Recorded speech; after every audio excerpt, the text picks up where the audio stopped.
It's Rob from www.robertwatcher.com. I'm going to provide an overview of how to get from this to this using layer masks in Photoshop.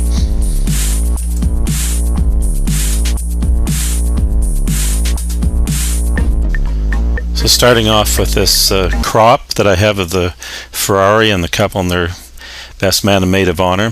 First thing that I did was pull in a curves adjustment layer that brought up the people in the image a little bit as a starting point.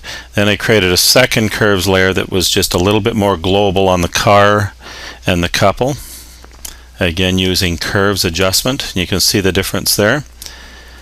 Next I used the levels adjustment, and this was just selecting different areas, keeping away from highlights from the front of the Ferrari and so on. And then, as you can see on the mask here with this curves layer, I was just brightening the whole scene, specifically leaving the hood of the car. With this layer, I added a little contrast and brightness to the undercarriage of the car, the wheel and grille. And then with this one, I was doing some adjustments, tonal adjustments, using the levels layer.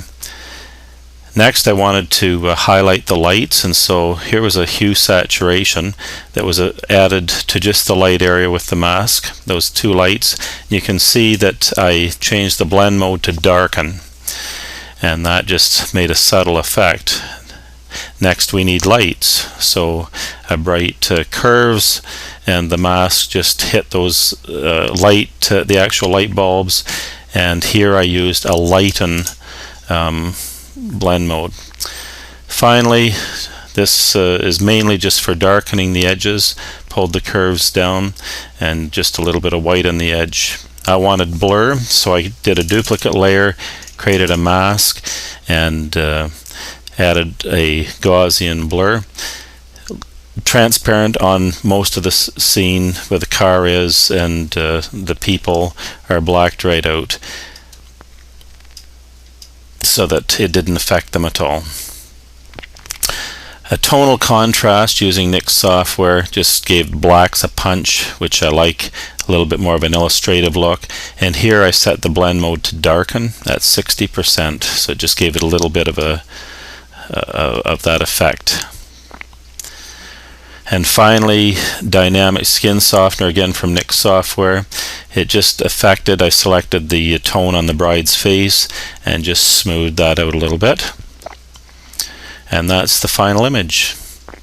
It's a big difference from there to where I started from.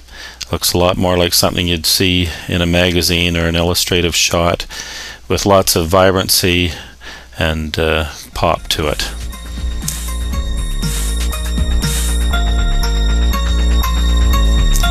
So if you'd like to see some more of my work, I'm at www.robertwatcher.com, or my journal is www.robertwatcher.com/journal.